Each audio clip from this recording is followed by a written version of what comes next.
Olá, sejam todos bem-vindos à nossa live de hoje. Vou esperar. Oi, Ana, tudo jóia? Lucas, por gentileza, se vocês estiverem ouvindo e vendo bem, eu agradeço se vocês me derem. Agora sim. Obrigado pelo feedback, Yasmin. Então, pessoal, tudo jóia? Deixa eu ver aqui. Tô vendo que o pessoal tá chegando. O professor Vitor já tá por aí. Bem-vindo, bem-vindo. Olá, olá Alice, obrigado, viu? Pela. Ótimo, Carlos, obrigado pelo retorno. Hoje vamos falar sobre sentido da vida e sua brevidade.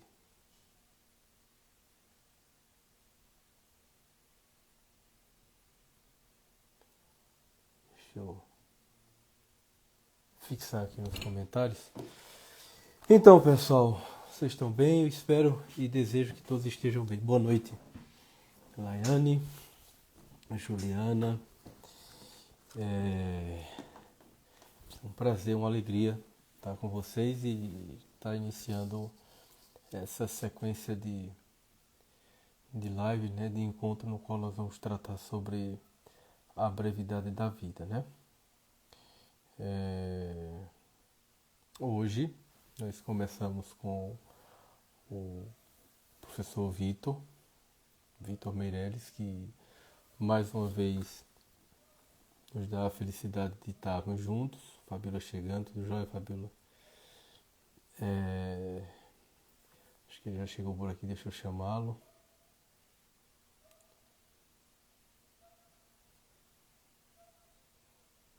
Vitor. Convidar o Vitor para a gente começar. Olá, professor Vitor, como vai? E aí, doutor Rodrigo, como vai? Muito obrigado pelo convite. Muito bom estar aqui com você. Cara, eu que agradeço mais uma vez a sua disponibilidade e a alegria da gente estar se encontrando novamente, né, para tratar sobre esse tema tão importante que é falar sobre a brevidade da vida, uma vez que no ano passado a gente fez uma masterclass e a gente está promovendo-a novamente.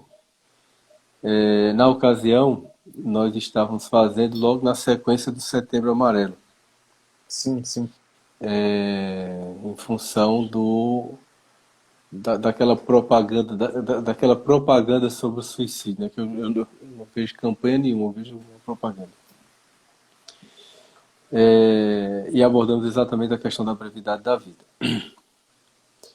E eu não esperei nenhuma data especial para fazer esse lançamento, porque todo dia é dia de pensar sobre o, a brevidade da vida, né? Todo dia é dia de pensar que a vida é uma passagem, né? E nesse tempo entre o começar e o terminar, a gente precisa fazer um monte de coisa. Então, aproveito, vocês estão chegando agora, que por gentileza espalhem ao máximo para os, os amigos de vocês essa live, porque ela é muito importante, ela realmente é muito importante, porque nós vamos tratar sobre um tema que nos é muito recorrente na clínica.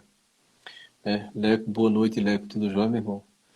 É muito recorrente na clínica a capacidade que nós temos de elaborar luto, né?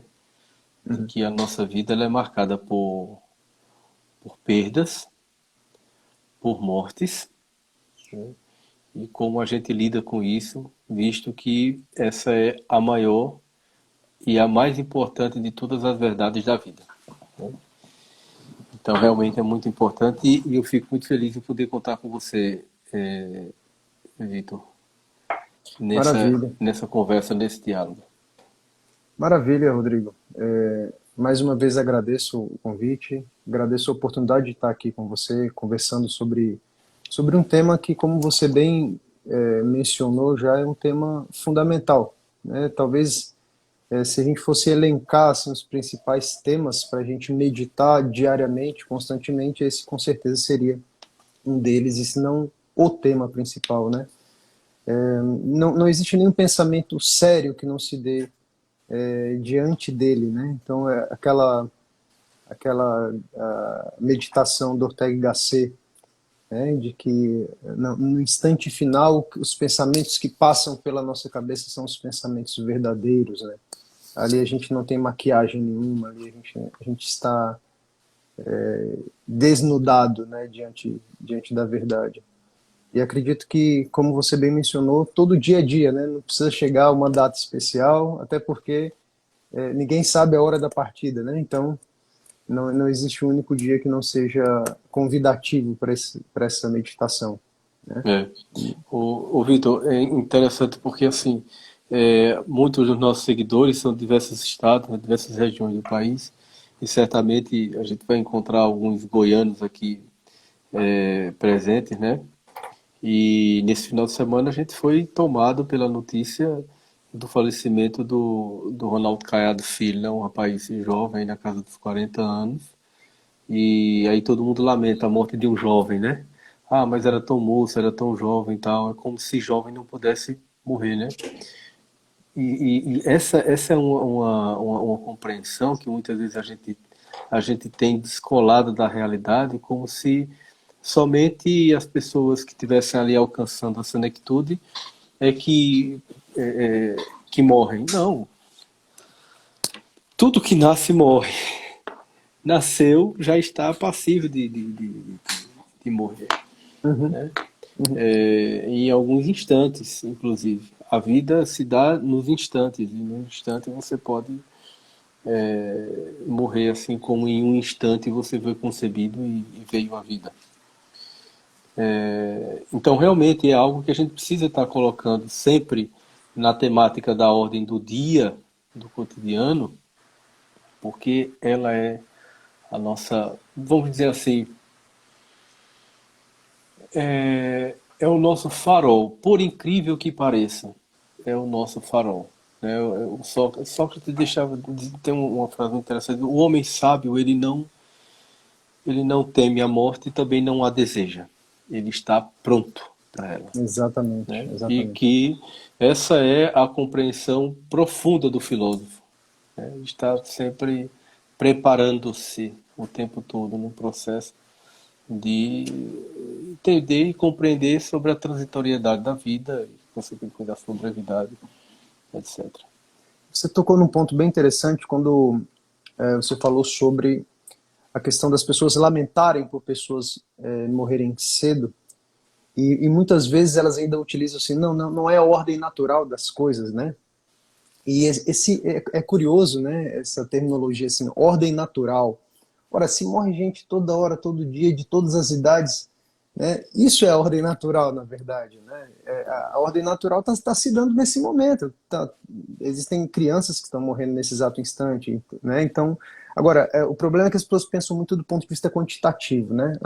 A maioria das pessoas morrem mais velhas, então é isso que a gente deve esperar. Ora, isso é um pensamento falacioso, né? Toda falácia ela tende, toda não, uma boa parte das falácias tendem a uma espécie de generalização, a confundir o que é, por exemplo, a maioria com o que é todo, né? Com o que é a totalidade das coisas. E é uma questão de perspectiva, né? Você pode observar por esse aspecto, né? De que o mais natural, entre aspas, é morrer mais velho, porque é assim que a gente vê na maioria dos casos. Mas se você for pegar por outra perspectiva, de que a todo momento está morrendo gente jovem, isso também pode ser encaixado como ordem natural, mas no outro sentido da palavra natural, no sentido de que Sim, acontece, né? Então, não deixa de ser também extremamente necessário que a gente tenha um olhar fincado na realidade. A realidade é essa, a realidade é que a morte não escolhe a idade da pessoa, né? É uma realidade óbvia, né? Mas a gente precisa de relembrar constantemente. sim.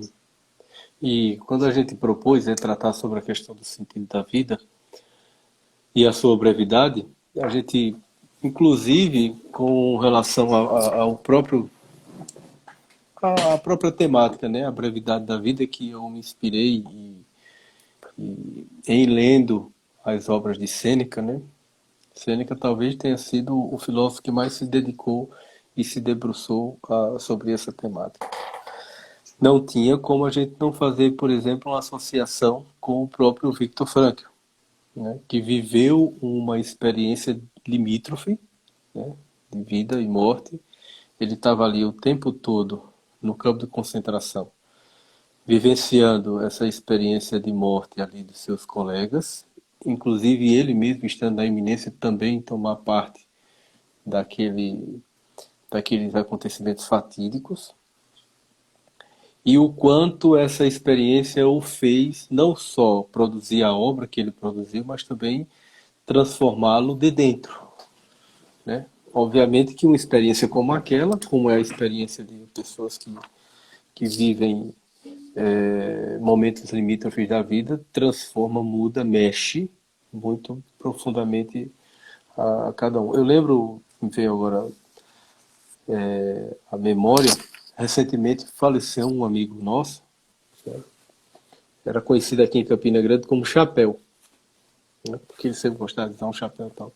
E a história de Chapéu era foi uma história muito interessante, porque há alguns anos, inclusive ele teve matérias a esse respeito na Rede Record, acho que foi na Rede Record, Uhum. que ele viveu uma EQM, né, uma experiência de quase morte. Uhum. E foi algo muito que de vez em quando, quando a gente estava no churrasco lá na casa do cunhado dele, né, de saudosa memória também, o professor Cícero, todas as vezes que ele contava essa história, ele chorava.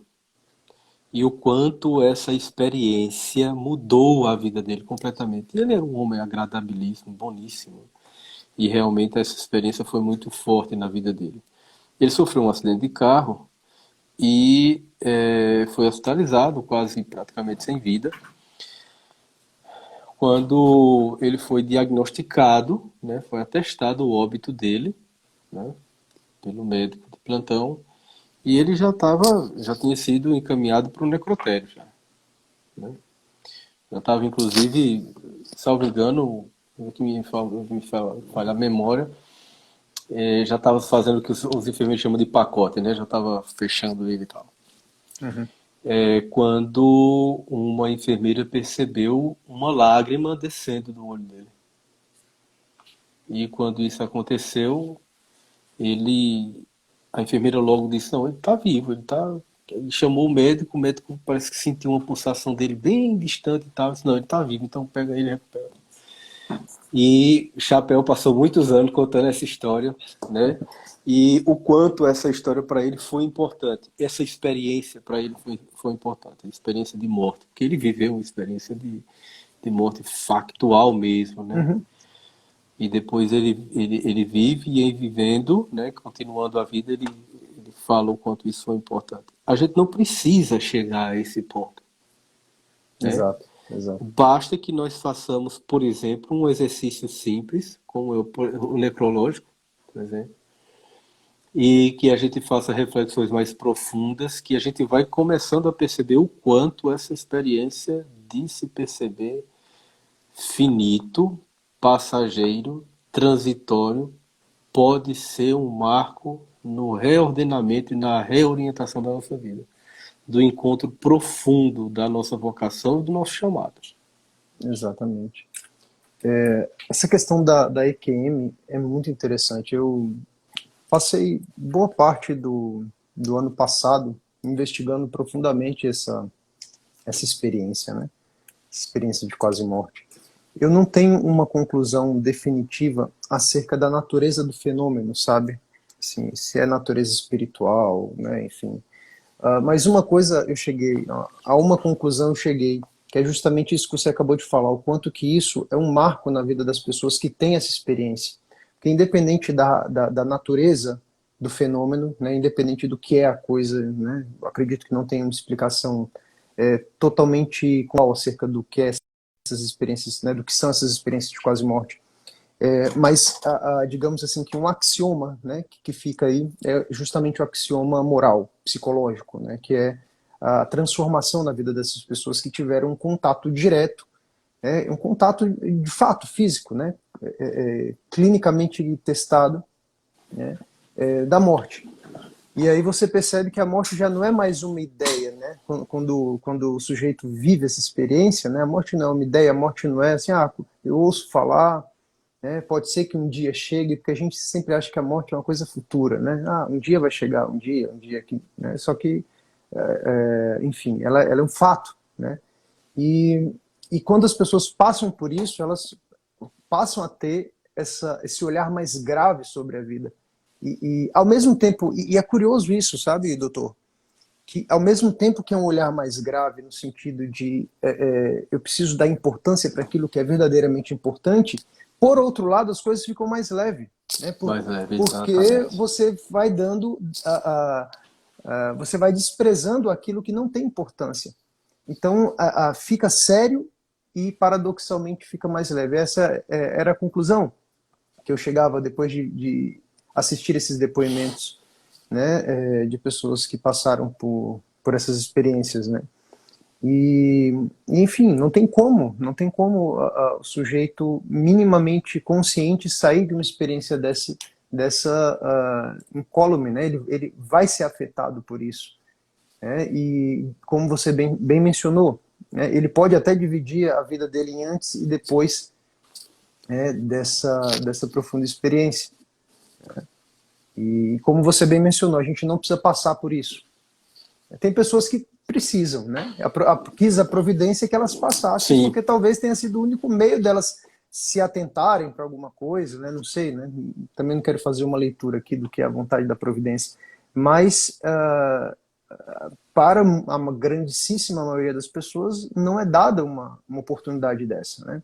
Então a nossa oportunidade é aquela, né, cotidiana, material, de pensar diariamente na morte, né? Pensar na morte também quando frequentarmos a missa, né, a igreja, enfim. assim, interessante, porque eu vi perguntas ao longo da semana acerca, porque a gente está movimentando o Instagram muito nesse sentido, né, de tratar sobre a questão da brevidade da vida e em algum momento levantou-se questões acerca do necrológico e eu até brinquei no domingo, quando eu fiz uma resposta, que eu disse, eu acho que eu vou até colocar isso quando nas oportunidades das lives que a gente vai fazer, mas eu acabei tendo uma experiência de necrológico muito espontânea durante uma das minhas atividades oníricas, né, nos meus sonhos. E foi impressionante como aquilo ali mexeu comigo, foi impressionante mesmo. Eu tinha 23 anos à época. Vou contar aqui rapidinho, porque aí talvez alguém possa ter tido alguma experiência parecida, e para mim foi muito impactante aquele dia. Tanto é que esse sonho eu não vou colocar aqui, assim, os desdobramentos e a profundidade dele, eu vou colocar só superficialmente, porque ele teve muitos desdobramentos na minha vida mesmo, do ponto de vista, inclusive, concreto, real. Eu tinha 23 anos na época, foi em 2004, eu fazia faculdade de psicologia. E em uma das noites, né, eu dormindo, eu sonhei que tinha uma pessoa, tipo, num sótão de uma casa. E eu vi essa pessoa e dizia, o que é que você está fazendo aí? Eu tô aqui e tal, quer vir para cá? Eu dizia, quero.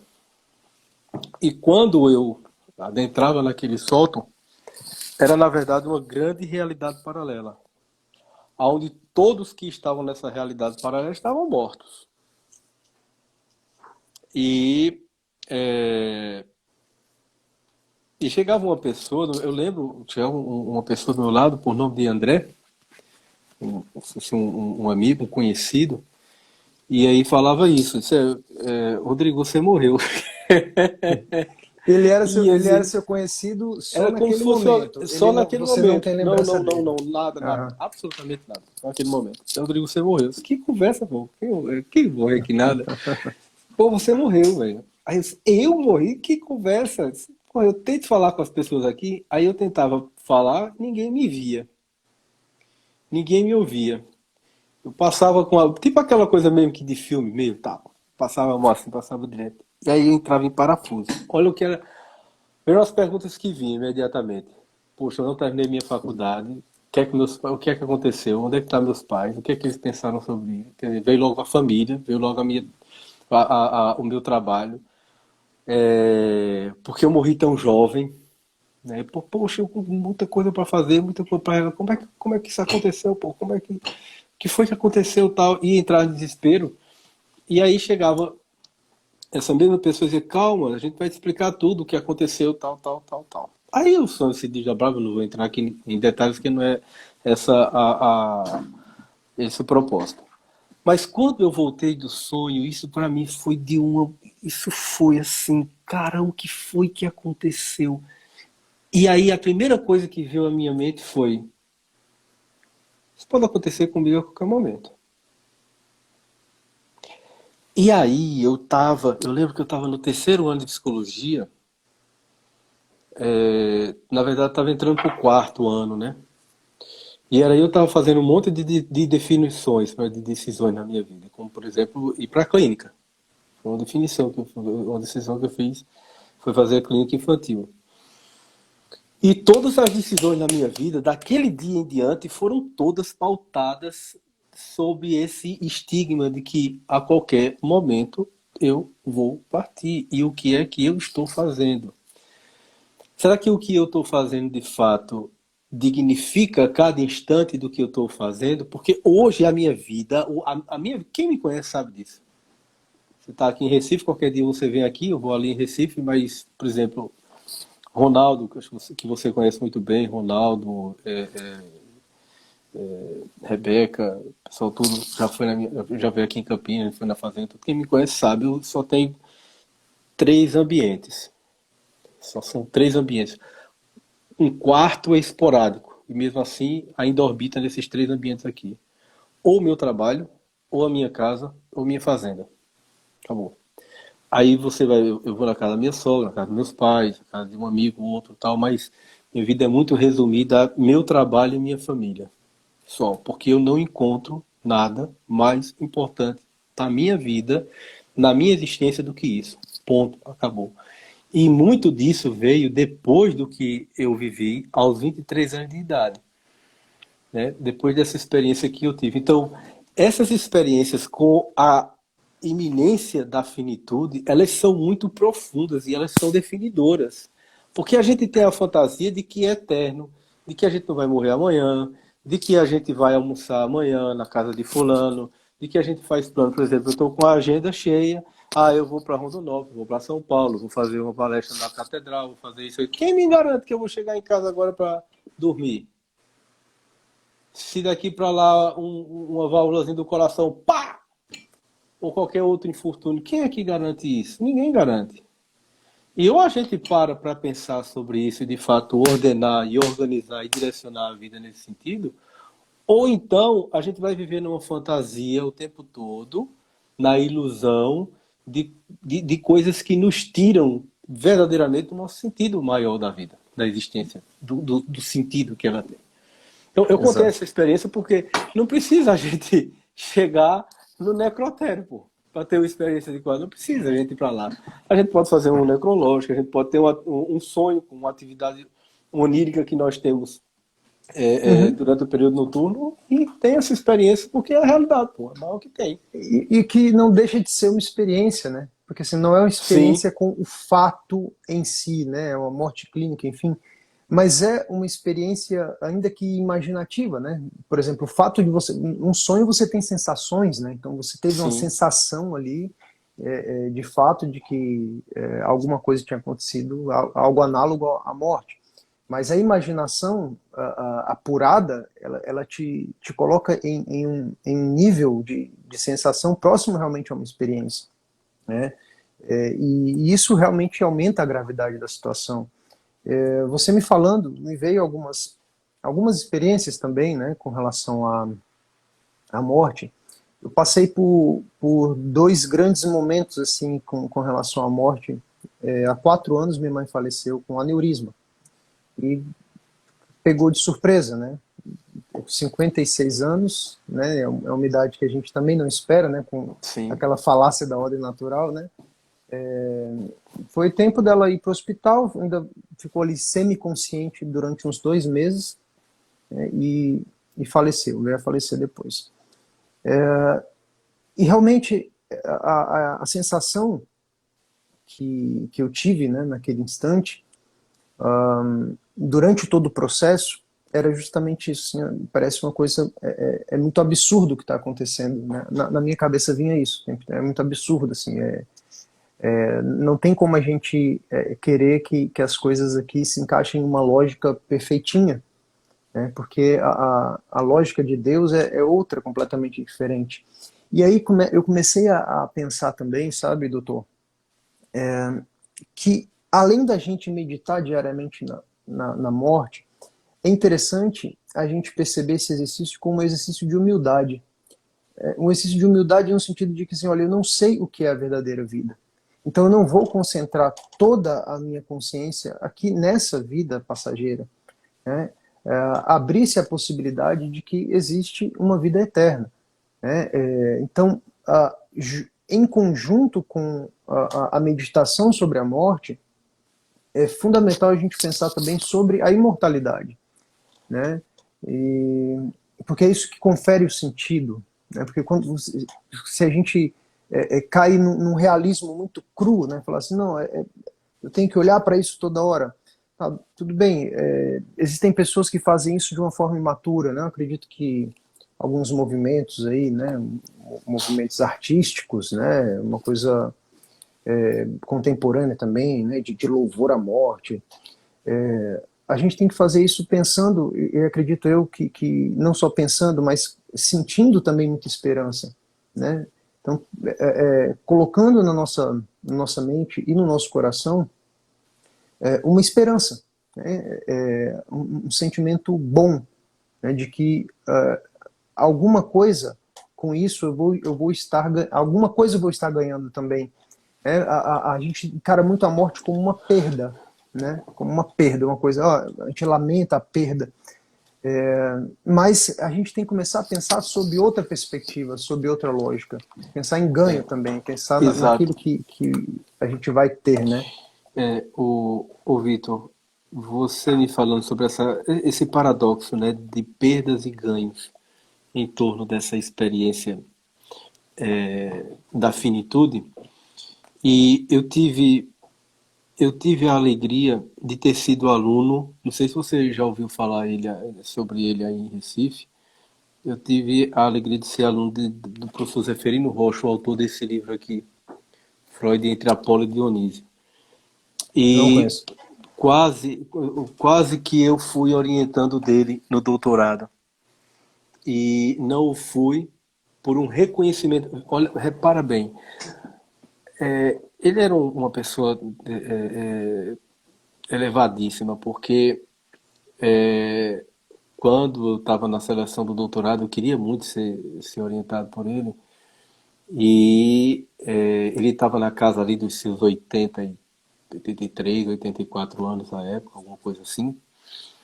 E ele, ele me chamou para uma entrevista, eu fui lá no gabinete dele, na sala dele.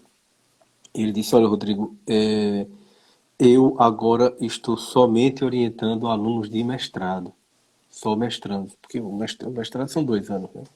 Uhum. E ele disse: Porque eu tenho consciência do meu tempo. Cara, isso foi. Caraca, velho. Ele disse: Eu tenho consciência do meu tempo e eu não sei se eu consigo alcançar o trabalho de um doutorando. Mas vou lhe ajudar, vou estar com você e tal. E ele fez isso, né? Eu tenho, inclusive, um e-mail dele guardado com muito carinho, de alguns dias antes. Ele já estava na UTI já, já, não, um pouco antes de ele entrar Pouco na antes, né? UTI. Quando, coisa assim, a diferença do e-mail que ele me respondeu para o dia que ele morreu é menos de uma semana, quatro dias isso. Uhum. E, e alguns professores amigos dele que estavam lá conosco na época do programa de pós-graduação, disse algo que até hoje, muitas coisas dele eu guardo, claro, guardo porque eu tenho um amor muito, tenho um amor muito grande por ele, guardo muito esse amor por ele.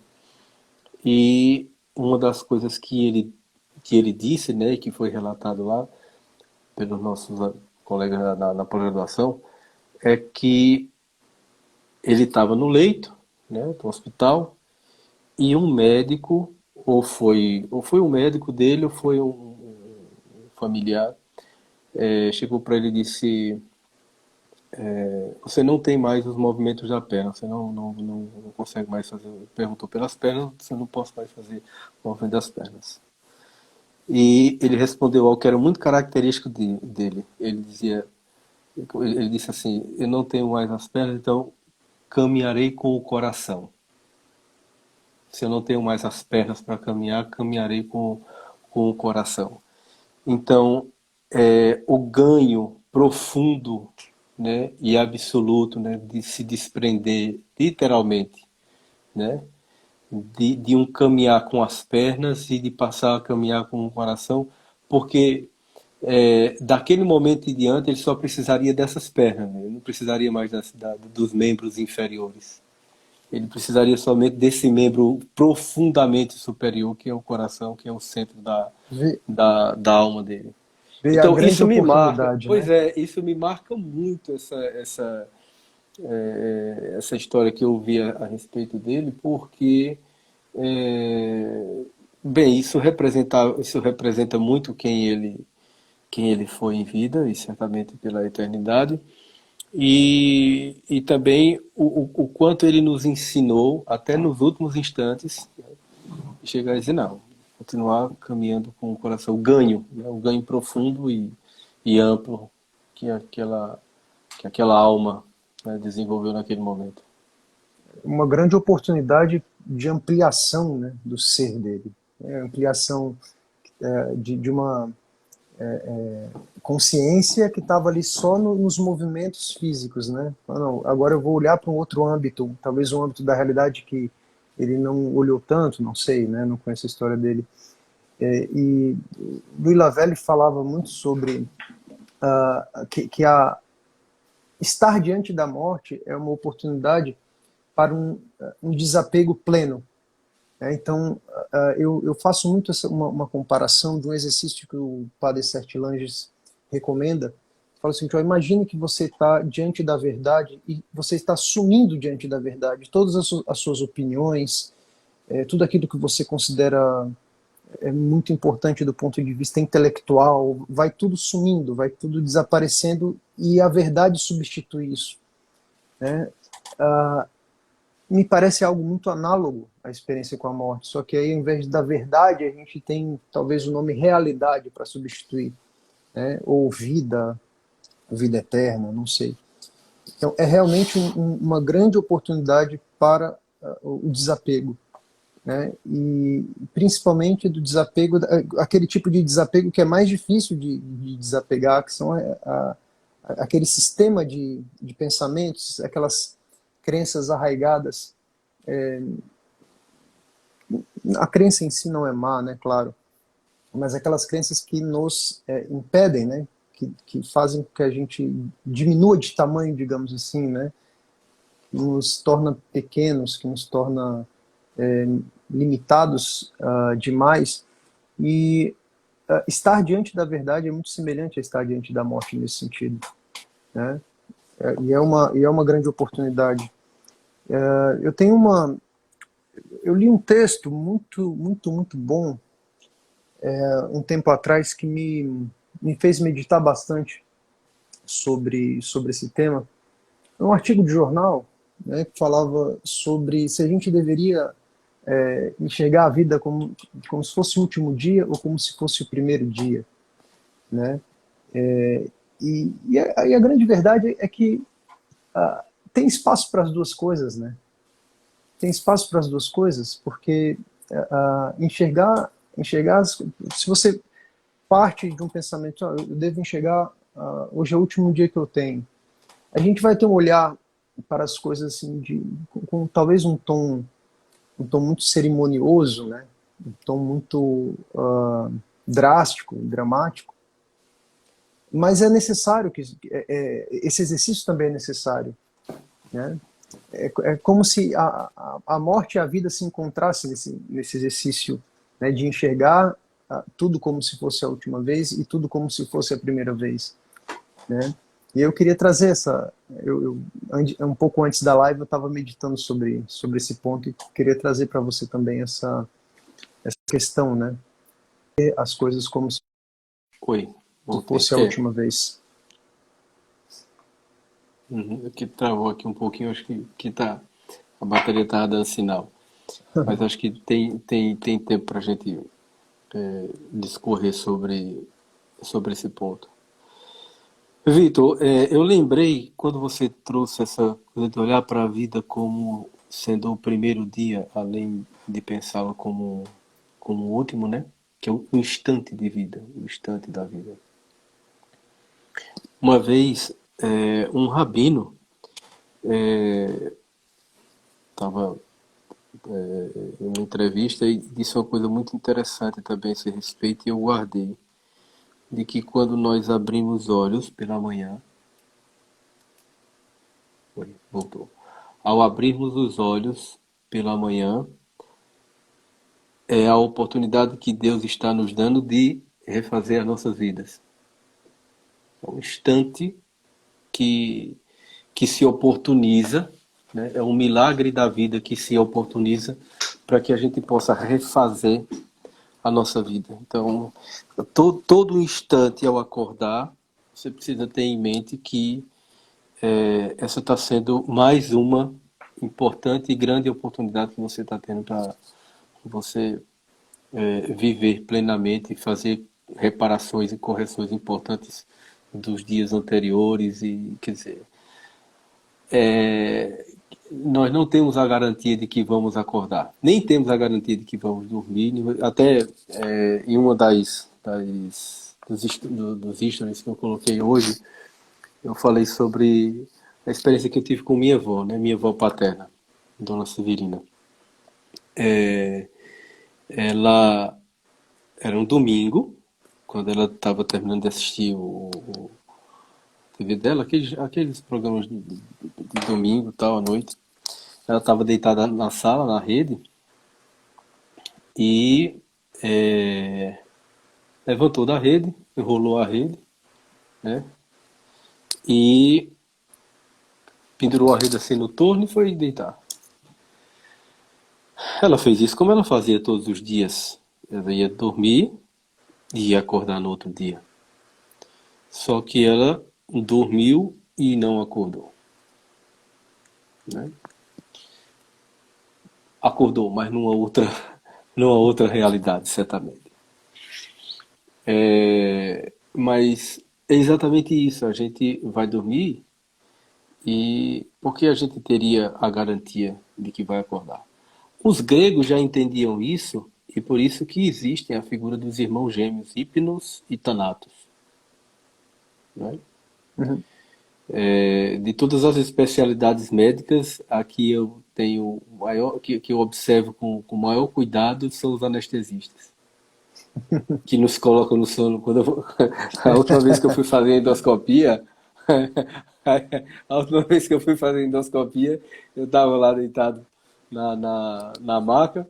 Aí veio o anestesista, aí se apresentou, eu sou anestesista e tal, vou me conduzir nesse exame e tal. Sabe, muito prazer, você que me conduzirá nesse sono, por gentileza, me traga. Eu Traga de peço essa, volta, né? eu peço essa gentileza que a senhora me conduza nesse passeio aqui hipnótico. Então eu vou esse passeio com hipnos, mas não quero encontrar Thanatos ainda. Preciso voltar a fazer algumas coisas. Me Por leve, enquanto mas me traga de eu volta, né? quero que a senhora me traga, por favor. E aí ela riu, tal, tal. Porque o sono e a morte são muito parecidos, né? A morte é o sono eterno, Aham. né? Então, o despertar é um milagre, é uma dádiva. Meu Deus do céu, como é importante que nós todos os dias ao abrirmos os nossos olhos, tenhamos essa sensação de que a vida está recomeçando, está se renovando ali. Exatamente. É por isso que é tão doloroso para um quadro de depressão, né? Alguns quadros depressivos a gente recebe aqui no consultório, e que em alguns pacientes o despertar é muito doloroso. Ah, acordei, então despertar. Em outros não, o outro o ocaso, o anoitecer. Em outros são o despertar.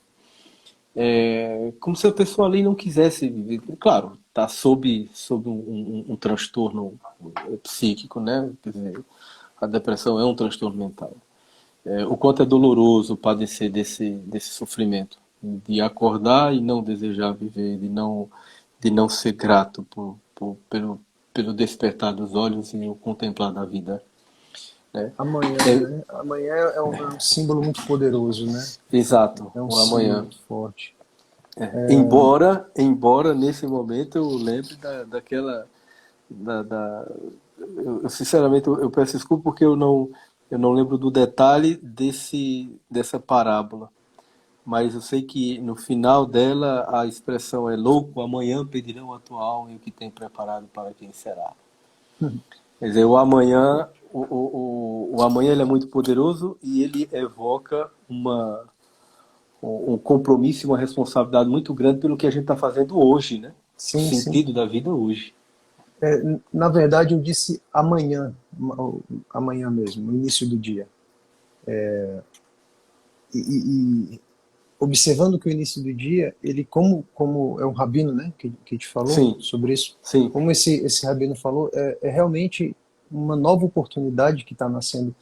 Eu acredito que foi o Viktor Frankl que falou que a gente deve sempre imaginar que a gente está fazendo uma escolha como se uma nova oportunidade, como se a gente tivesse errado muito em uma determinada área e uma nova oportunidade é dada a nós. E quando a gente pensa que isso é uma nova oportunidade, ao mesmo tempo isso pode ocasionar um certo laxismo moral de dizer, não, sempre vai ter uma nova oportunidade, o dia sempre vai nascer de novo, né? Só que a grande questão é a seguinte, é uma dádiva. é verdade. Não é você que vai até ela, é ela que vem até você, né? Então enxergar essas novas oportunidades como dádivas, né? Exato. E não como um bem que eu consigo acessar a qualquer momento, porque a gente não sabe, né? Até Como se a gente quando. tivesse controle, né? Como se tivesse domínio sobre isso. Exatamente. Tem um filme muito bom, não sei se você já viu, é um filme, assim, ele tem uma aparência meio de pastelão, assim, de sessão da tarde, mas ele é muito interessante. Acho que eu já até recomendei ele algumas vezes na página. É um filme chamado Feitiço do Tempo, que mostra um sujeito que era extremamente egoísta, extremamente complicado, um jornalista, um repórter, e ele vai cobrir um evento especial no interior que ele acha horrível, né, que ele acha assim, uma palhaçada, e ele faz tudo isso com muita ingratidão. Assim, ele é muito severo consigo mesmo, severo com os outros, e extremamente infantil e imaturo. E ele acaba acordando no mesmo dia. Assim, ele está condenado a acordar no mesmo dia, algo análogo ao mito de Sísifo. Assim, ele Sim. está levando a pedra e a pedra volta de novo. Então, esse castigo, né, de acordar no mesmo dia, na verdade, é uma grande bênção, porque é uma oportunidade que está dando, que a providência concede a ele, dizendo o seguinte: olha, agora você pode escolher outra vez, e agora você vai fazer de novo, agora você vai começar a perceber que não são os outros que são culpados pela sua infelicidade, né? É você que é o culpado por tudo que está acontecendo com você. E aí, aos Abrindo, poucos, ele vai perdoe-me, abrindo os olhos. abrindo um parêntese, como se fosse uma sessão de psicoterapia eterna. Uma sessão de psicoterapia eterna, que não para o tempo todo. Exatamente. Só que aí, aos poucos, ele vai encontrando um certo rumo, né? Ele vai aprendendo a amar as pessoas, porque ele não amava ninguém. E é curioso, assim, me perdoem o spoiler que eu vou dar, né? Mas é curioso como que o amar faz parte da resolução do problema dele, né? Porque ele só consegue resolver esse problema quando ele ama. Porque aí existe uma grande sacada no filme, que é o vínculo que se faz entre a quebra desse ciclo temporal e a inserção dele numa experiência amorosa. Que é justamente esse ponto, né? Que o amor, como diz o Louis Lavelle, né? Ele nos introduz na eternidade. Então, no instante em que ele quebra esse ciclo e passa a amar de verdade alguém, ele sai, porque aquele dia que sempre voltava, sempre voltava, sempre voltava, ao mesmo tempo que era uma bênção, era também um sinal de como ele estava vivendo um ciclo vicioso na vida dele. Então, é maravilhoso. Assim, a história é maravilhosa, apesar da produção não ser lá essas coisas. Ô, Vitor, deixa eu abrir um parênteses aqui para lembrar a todos que estão aqui nos acompanhando, que na verdade essa live faz parte do evento que a gente intitulou como sobre a vida é breve, a brevidade da vida, né? Que vai continuar, tem hoje, amanhã, quarta-feira e quinta. E quinta-feira a gente vai lançar lançar esse produto. Inclusive, tem um link na minha bio que está lá que vocês podem se inscrever para receber informações a respeito dessa sequência de trabalho que a gente está fazendo, que realmente ela é muito, muito importante. Porque, Vitor, essa tem sido uma realidade muito forte na clínica, principalmente depois desses últimos acontecimentos, nesses 2 últimos anos.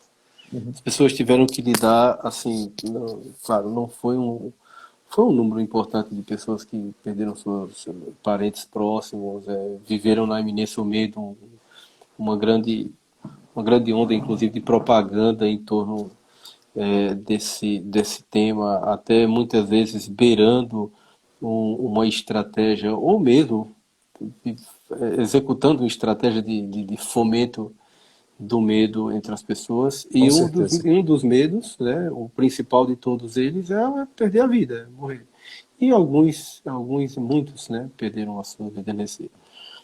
E, e muita gente está vivendo os desdobramentos desse pânico, né, que foi instalado em larga escala.